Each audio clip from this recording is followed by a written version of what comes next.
Chicos, se escucha bien, ¿verdad?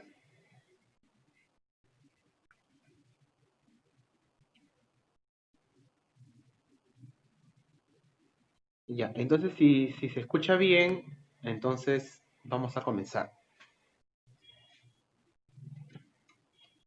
A ver, jóvenes, buenos días.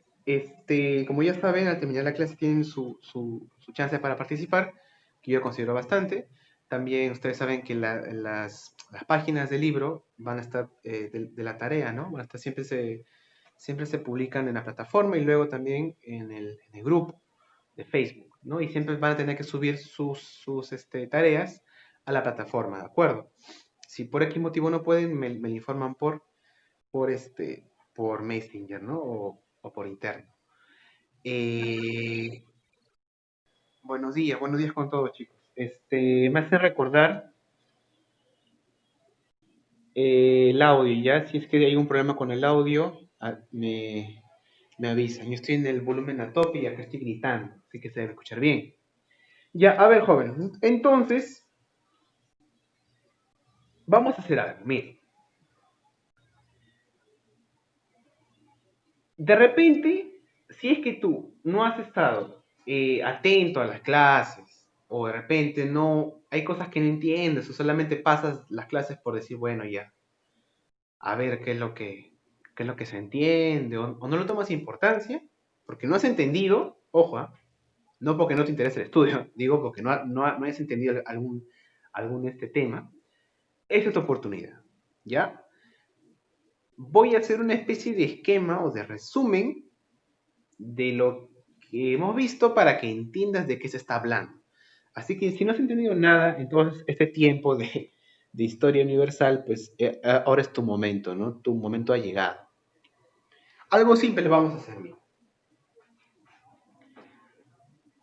Para empezar, es que mira, ¿sabes por qué a qué voy con todo esto? Es que en todo el curso que hemos hecho, hemos visto muchas culturas antiguas, ¿no? Y cada cultura antigua pues merece un curso entero, ¿verdad? Hablar de los chinos nada más es hablar pues 5 horas, ¿no? Una conferencia.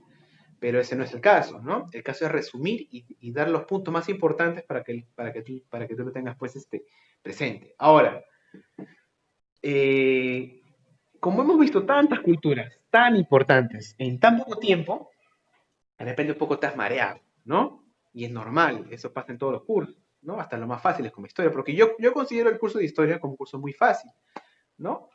Eh, entonces, vamos a esquematizarlo todo.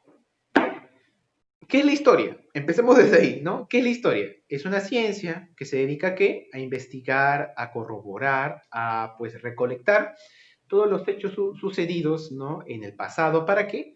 Para entender y reconstruir, ¿no? Cómo es el funcionamiento, cómo fue el funcionamiento de la sociedad y de los seres humanos, ¿no? A través del tiempo. Ya, esa es la historia. ¿Para qué sirve la historia? Principalmente para dos cosas. Primero, para tener pensamiento crítico, ¿no? Si tú sabes historia, tú puedes generar pensamiento crítico y eh, generas en ti mismo, pues, ¿no? Una capacidad de opinión y de opinar. Cuando yo te doy un ejemplo en historia, si lo has aprendido, tú puedes decir, esto me parece justo, esto me parece mal, esto me parece bien, esto no. Eso te da la historia. Si la matemática te da pensamiento lógico matemático, la historia te da pensamiento crítico, ¿no? Poder de opinión. Y también fundamentalmente la historia te sirve para entender el mundo, ¿no? Este complejo mundo político, económico, social, todo eso tú lo puedes entender con la historia. Ahora, tradicionalmente la historia se divide, ojo, tradicionalmente, ¿eh? No quiere decir que esto es la única verdad y te lo digo yo porque es un dogma, no. Tradicionalmente,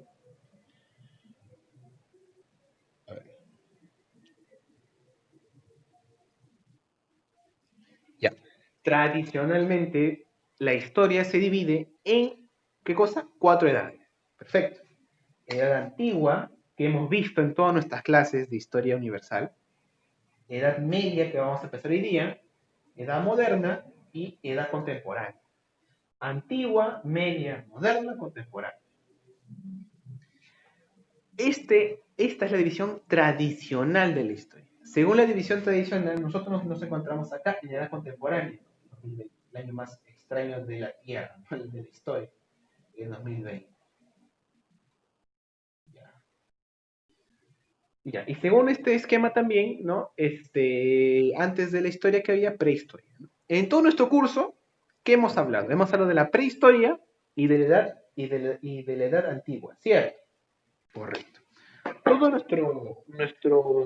nuestros temas que hemos estado hablando en todo este tiempo se basan en qué? En este esquema, ¿no? En las edades de la historia, ¿no? En la división tradicional, en la antigua, edad media, en la moderna y contemporánea. Bien, hasta ahí todo correcto. Hemos visto la prehistoria, ¿no? Hemos visto en las primeras clases la hominización, ¿no? La revolución neolítica, cómo empezaron a hacer cómo el hombre evolucionó, luego cómo las especies empezaron a expandir, etc. En la antigua vimos las culturas, ¿no? Del mundo antiguo, que surgieron ¿dónde? En Mesopotamia, en Sumeria, luego vimos Egipto, ¿verdad? India, China, perfecto. Las culturas antiguas. Las más importantes de Europa en el mundo antiguo fueron dos, ¿no? La cultura griega, ¿no? Con todas las polis, ¿no? Que habían en ese sector, y la cultura romana. Esas son las dos culturas europeas más importantes de la edad antigua, ¿no? Y son la base de la cultura europea. Perfecto. Ahora, según esta clasificación tradicional, ¿cuándo se termina la edad antigua? La edad antigua se termina con la caída del imperio, el imperio que hemos visto la semana pasada, el imperio romano. Pero el imperio romano de Occidente, porque tú recordarás que el imperio romano estaba dividido en dos, de Occidente y el imperio romano de Oriente. El imperio romano de Occidente y el imperio romano de Oriente. Entonces, en el año 470 aproximadamente, cae el imperio romano de Occidente, ¿no? Este es después de Cristo. Y se termina, ¿qué cosa? La edad antigua. ¿Cuándo empieza la edad antigua? Supuestamente empieza con la invención de la escritura, ¿no? Según esta división, la historia comienza cuando los seres humanos descubren e inventan, ¿qué cosa? La escritura, ¿de acuerdo? ¿Y cuándo se determina? Cuando termina el Imperio Romano, cuando cae el Imperio Romano de Occidente. Y ahí empieza, ¿qué cosa? La edad eh, media, ¿verdad? La edad media. La edad que vamos a estudiar el día de hoy. Y aquí también, cuando se termina supuestamente la Edad Media, en el año 1453, con la caída del otro imperio romano, de la otra mitad, con la caída del imperio romano de Oriente. Y sigue la Edad Moderna. ¿Y cuándo termina la Edad Moderna? En el año 1789. ¿Con qué? Con la Revolución Francesa. El mundo cambia y entramos a la edad contemporánea. ¿Cuándo acabará la edad contemporánea? No lo sabemos. Algunos dicen que el 2020 porque es un año muy extraño, pero yo creo que no. La cuestión es esta, que ocurre un evento, ¿no? Y le da inicio a una edad y otro evento importante le da fin a otra edad, ¿cierto?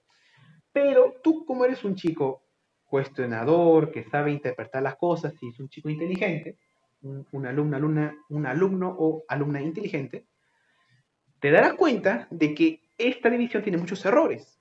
¿Cómo cuáles? Es decir, lo más básico. O sea, un día yo me acuesto en edad media y me despierto en edad moderna. Es decir, que en el año 1452 era edad media y el año siguiente ya era moderna. O sea, de un año para otro el mundo cambió totalmente. En esta edad se vestían así, hablaban así, se comportaban así, tenían una economía tal, y al día siguiente ya todo el mundo cambió. No. Esa es una manera de representar y simplificarlo todo, toda la historia. ¿no? Esta división tiene muchos errores, principalmente por eso, ¿no? Porque está dividido arbitrariamente, ¿no? ¿Por qué? Porque la historia no cambia de un día para otro. La historia no cambia con la decisión de un rey o un príncipe. La historia son grandes movimientos económicos, sociales a través de décadas, ¿no? Cuando empezaba el final de la Edad Antigua ya se veían ciertos comportamientos en las personas, ciertos comportamientos en la economía y en la política que avisoraban un nuevo periodo que se consolidó aquí. Igual acá, había un sistema económico y social que venía cambiando aquí y con las décadas ya cambió totalmente, ¿no? Algo así. Es como que ahora empieza una nueva época y de acá a unos años ya se consolide. Es así, es un proceso lento a través del tiempo. Y en esta división trataron de ponerle una fecha exacta para tenerlo todo más claro, ¿verdad? Pero ciertamente no fue así, no fue de un día para otro el cambio de edad antigua a edad media. O sea que en un ayer soy medio y hoy día soy moderno, y ayer soy moderno y pasado soy antiguo, no es así. Segundo error, esto de acá está diseñado para Europa. No tiene nada que ver con la historia americana, ni la asiática, ni la africana. Porque los europeos se creían, hasta ahora, ¿no? Parte de los europeos se creen pues el centro del mundo, ¿no? El centro de la cultura, y que en ninguna otra parte del mundo hay cultura, solamente en Europa, ¿no? Entonces, tú como eres un joven inteligente, ¿no? Ya te has preguntado. Es decir, que las culturas y los países y los reinos que no tenían escritura siguen en la prehistoria y no avanzaron a la edad antigua. ¿Cómo fue la Edad Media en el Perú? ¿O cómo fue la Edad Antigua en el Perú? Entonces, si es que no hubo escritura en el Perú, porque no hubo escritura en el Perú como la europea, ¿no? O tipo de escritura, porque aquí había otros tipos de formas de almacenar comunicación, como ya lo hemos visto, ¿no? Como te hablé de los topacos y de los quipos, que era algo muy distinto a la escritura, pues, europea. Para ellos no es escritura, ¿de acuerdo? Entonces ya, si no hubo escritura, entonces que toda América, salvo los mayas, que fueron el único pueblo que tuvo una escritura similar a la de los europeos, ¿no? Toda América siguió en la prehistoria hasta que llegaron los europeos, según esta división. Entonces, ¿qué pasaba en el Perú o cómo fue la Edad Media en el Perú? Todo eso son errores, ¿no? En el Perú no hubo edad antigua, no hubo edad media. Tampoco en el Perú es que continuamos en la prehistoria hasta los europeos. ¿Por qué? Porque esta división se aplica para Europa. Todos los eventos que yo te he dicho que empieza y termina uno y comienza otro, ¿no? Todo eso ocurrió en Europa, ¿de acuerdo? Y tratan los europeos, ¿no? Tratan de llevar su desarrollo histórico a todo el mundo para simplificar. Pero no es así. La historia andina es distinta a la historia europea, la historia china es distinta, ¿no? A la historia europea, la historia africana es distinta a la historia europea. Entonces, cuando yo te hable de Edad Media, Edad Antigua, el mundo medieval, este, estas cuestiones, te hablo yo de la división tradicional europea, que tiene dos errores. La arbitrariedad de las fechas, ¿no? No es que un día es uno y el día siguiente otro, ¿no? Son procesos largos a través del tiempo. Y segundo, error de que es eurocéntrico, ¿no? Se basa solamente para Europa. Entonces solamente se puede usar para la historia europea. Hasta ahí, todo bien. Entonces nos ubicamos acá, en el final de la Edad Antigua. Ya, para empezar explicar esto de acá, algo fácil. Eh, lo que sí tiene algo de validez esta división es de que se puede coger cada una de estas edades, se las puede pues analizar, ¿no? En base a su economía. En la antigua, toda la sociedad europea, ¿no? Fue esclavista, ¿no? Los romanos eran esclavistas, los griegos eran, ¿no? Esclavistas. En la Edad Media ya no son esclavistas, son feudalistas, ¿no? empieza el feudalismo, que es un modelo económico que lo vamos a ver la siguiente clase. En la Edad Moderna ya empieza el mercantilismo, que es el antecedente del capitalismo, ¿no? Que llega acá con la edad contemporánea que estamos atendiendo hoy con el capitalismo. Esta división es otra, bueno, no, mejor dicho, ¿no? Cada una de estas divisiones de historia tiene sus propias características, ¿no? Pero nos podemos basar en gran medida a sus modelos económicos, ¿no? Ahí recién podemos ver cierta validez, cierta razón en esta división, pues, tradicional, ¿verdad? Si lo vemos de esta manera y no así, de un día para otro, con fechas. Perfecto. Entonces,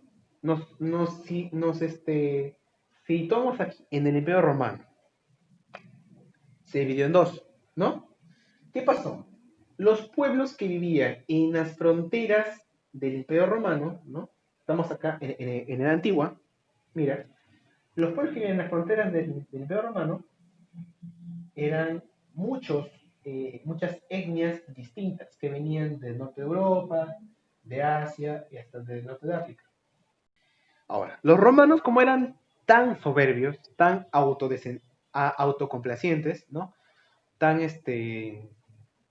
tan ególatras, ¿no? Por así decirlo, calificaban a los pueblos que vivían fuera de sus fronteras como bárbaros, como salvajes, como gente incivilizada.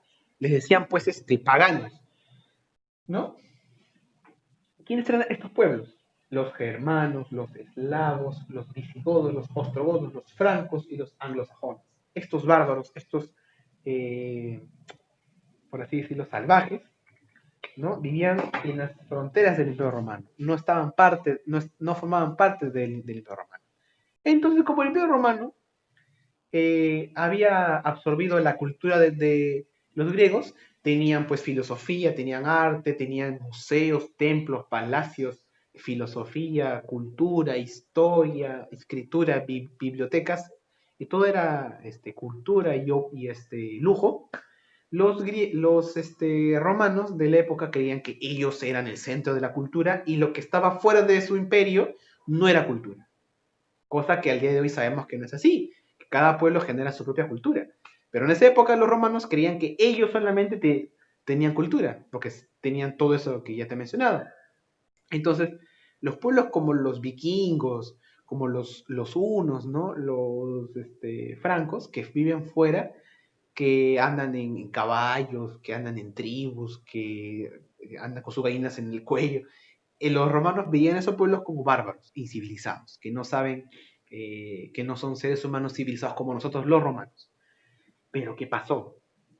Pasaron unos siglos, y poco a poco, esto no fue de un día para otro como poco a poco, con los siglos no, con las décadas, claro, con los siglos, los bárbaros, estos pueblos, fueron migrando al Imperio Romano. Y encontraron una debilidad de los romanos, que eran muy vagos, se habían convertido en muy vagos, porque el Imperio Romano ya no producía como antes. Al ser tan autosuficientes, tan ególatras un poco en su comportamiento de los romanos, se dieron mucho poder a los bárbaros.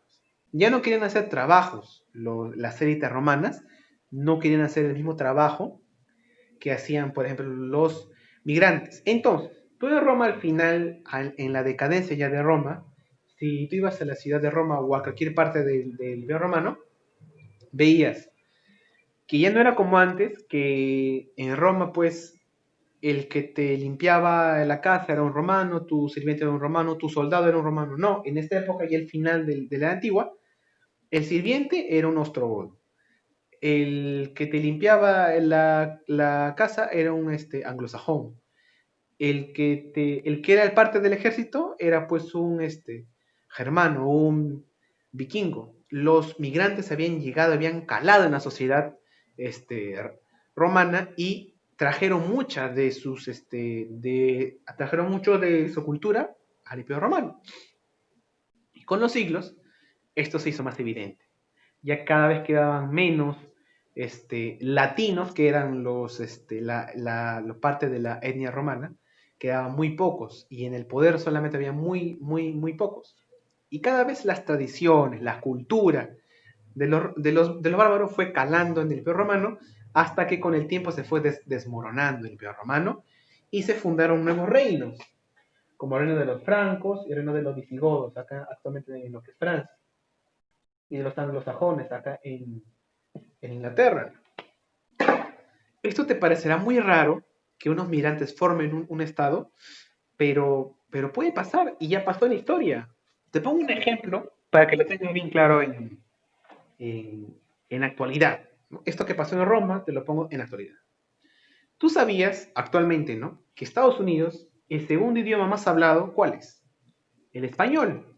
50 millones de personas en Estados Unidos hablan español. Tú te puedes ir a Los Ángeles, a California, y vas a hablar español y alguien te va a entender. ¿Por qué? Porque hay una gran cantidad de migrantes latinoamericanos en Estados Unidos. Hay 30 millones de mexicanos, 10 millones de colombianos, bueno, no, tampoco tanto, ¿no? 3 millones de puertorriqueños, hay dominicanos, cubanos, peruanos, bolivianos, brasileños. Hay millones. Y solamente traen a su persona a Estados Unidos, solamente llevan a su familia y nada más. No, llevan algo muy importante. Lo más importante del ser humano, ¿qué es? La cultura. La segunda religión más importante de Estados Unidos, ¿cuál es? La religión católica. ¿Por qué? Porque los mexicanos llevan a su Virgen de Guadalupe, los peruanos llevan al Señor de los Milagros, y así cada país llevan a sus santos, ¿verdad? Y a su religión católica. ¿Cuál es el segundo deporte más popular en Estados Unidos? El fútbol. ¿Y quiénes han llevado ese juego? Los latinoamericanos. ¿Cuál es la segunda, pues, etnia más común en Estados Unidos? Los latinoamericanos. Imagínate que de acá a unos años, a unos siglos, California, todo California habla español, y todos se identifican como californianos. Van a formar su propia cultura, que va a ser muy distinta a la estadounidense, y van a formar su propio estado. Igual los tejanos, igual los de Oregon, los de Carolina del Norte, formen sus propios estados porque están llenos de esa cultura. Tarde o temprano puede pasar, ¿cierto? No es nada imposible que California se independice y forme su propio reino, su propia república, ¿no? ¿Por qué? Porque la cultura que está ahí es distinta a la cultura del país. Y eso fue lo que pasó en Roma. ¿Por qué también? Porque mucha parte de la sociedad estadounidense, bueno, si lo ponemos en el ejemplo actual, tú te vas a Estados Unidos, ¿no? Mucha parte de la población activa es mexicana o latinoamericana. El jardinero es mexicano, el que te limpia el carro es un peruano, el restaurante es un argentino, así. Entonces, ellos van formando gran parte de la sociedad estadounidense. Igual aquí los bárbaros formaron gran parte de la sociedad de Roma, ¿verdad? Y poco a poco fueron invadiendo, ¿ya? Ya no fue la invasión como antes, pacífica, sino que al final de la Edad Media ya empezaron a conquistar, a hacer una invasión ya más sangrienta, ¿verdad? Y le pusieron fin a la Edad Antigua con el saqueo a Roma, ¿verdad? En el año 470 y se formaron nuevos reinos, ¿no? Por estos bárbaros, que habían estado años ahí, habían formado parte de la sociedad romana, incluso habían formado parte del ejército, pero ya había terminado pues la edad. El imperio más importante, o el reino más importante que se va a formar, es el reino de los francos, que luego se va a transformar en el imperio carolingio. ¿Por qué? Uno de sus reyes más importantes, llamado Carlos Martel, venció a otro tipo de migrantes que venían del sur, a los musulmanes, en la batalla de Poitiers, y transformó al reino franco en un imperio. Luego, su descendiente Carlomagno se convirtió en el personaje más importante de la historia europea. ¿Por qué? Acuérdate de esto.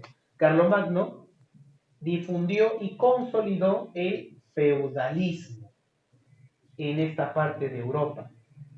Que tú sabrás que el feudalismo, bueno, yo te estoy contando porque de repente no te lo he dicho. El feudalismo fue el sistema económico que se consolidó con Carlomagno y que va a extenderse por toda Europa y va a formar gran parte, bueno, va a ser el sistema económico más importante e imperante en Europa durante la Edad Media. Pero, ¿qué cosa es el feudalismo? ¿Fue justo o fue injusto? Eso lo vamos a ver la próxima semana, ¿sí? Los ejemplos que te voy a dar sobre el feudalismo van a ser muy irrisorios. Es un sistema muy, si yo te lo puedo calificar de alguna manera el feudalismo, te puedo decir que fue un sistema un poco ridículo. Pero ya lo vamos a estudiar a profundidad la próxima semana. Bueno, jóvenes, si tienen alguna duda, alguna pregunta, me la hacen llegar ahora mismo antes de que se corte la transmisión.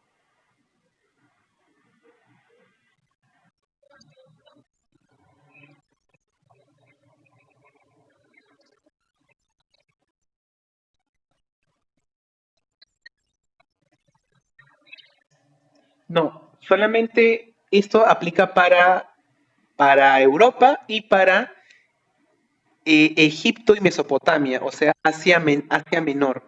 Pero el lejano oriente, por ejemplo, China, Japón, Corea, está dividido por periodos o eras. Cada una de estas regiones tiene su propia división. Así como el Perú, también acá tenemos nuestros desarrollos, ¿no? Intermedio, de desarrollos tipo intermedios y los horizontes. Cada región de Asia tiene sus propios, sus propias eras. Por ejemplo, en Japón tienen su periodo Homon, su era Meiji, ¿no? ¿Por qué? Porque cada uno de sus culturas han marcado una época, ¿ya? Pero eso solamente aplica para Europa. Cada país de Asia tiene su propia división. La India tiene su propia división, Corea tiene su división, China tiene su división y Japón también. Así que esto solo aplica para Europa. Si tienen curiosidad sobre eso, les aconsejo que investiguen sobre la división de la historia de los japoneses, que es muy interesante, que cuentan en base a mitología y en base a historia, ¿no? Cómo fue su desarrollo histórico. Y muchos de esos periodos de la historia japonesa se basan para hacer, pues, una gran manifestación cultural de los japoneses, que es el anime, ¿no? El anime, ustedes saben que está basado en gran parte en la historia de los japoneses. Entonces yo les recomendaría, ¿no? Como hobby, como curiosidad, que investiguen sobre la división de la historia japonesa, que es muy interesante, que es la base, ¿no? Para su desarrollo de su anime y de su manga, ¿no? Que es parte también de la cultura japonesa. Y también, por ejemplo, la división de los europeos es importante porque la Edad Media trae forma parte de la literatura, de la cultura europea, ¿no? Con los castillos, los dragones, los caballeros, ¿no? Forman parte de la tradición, de los mitos, de los cuentos, ¿no? De los europeos, así como de los japoneses, es a su mitología, a su anime. Los europeos con su Edad Media forman pues sus cuentos, sus narraciones, sus fábulas, ¿verdad? Acá en el Perú falta un poco de eso. Nuestra historia extensa, podemos hacer muchas cosas como los europeos, como los japoneses, pero es cuestión ya de nosotros, de nuestras futuras generaciones, ¿no? Cómo hacemos evolucionar nuestra cultura. Bueno, jóvenes, eso fue todo por hoy. Sin más preguntas, yo me estaría retirando. Nos vemos el día lunes. Muy buen tema los Estados Unidos. Para terminar, antes de que se corte la transmisión, solamente les dejo un mensaje. Si tu lucha es justa, si tú estás comprometido a una lucha justa, así pierdas 1000 batallas, así te humillen, así pierdas todo lo que tienes, si tu lucha es justa, si tú estás luchando por una causa justa, tarde o temprano tú vas a ganar. Martin Luther King fue una persona que luchó en los 60 por los derechos civiles en Estados Unidos, murió, ¿no? Lo asesinaron, pero su legado quedó. ¿Y cuál es el mensaje, chicos, para terminar?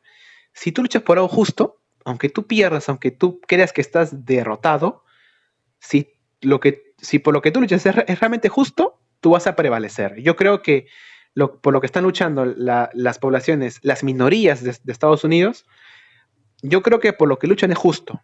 Así que yo considero que por lo que yo sé un poco de historia, su pensamiento va a prevalecer, así como prevaleció el pensamiento de la ilustración, de los franceses, de los derechos civiles de los estadounidenses, eso va a prevalecer. Porque la justicia tarda, muchachos, duele, pero llega. Bueno, sin más que decir, jóvenes, nos vemos el día lunes para Historia del Perú. Espero que se encuentren muy bien, cuídense bastante, jóvenes, nos vemos la próxima semana.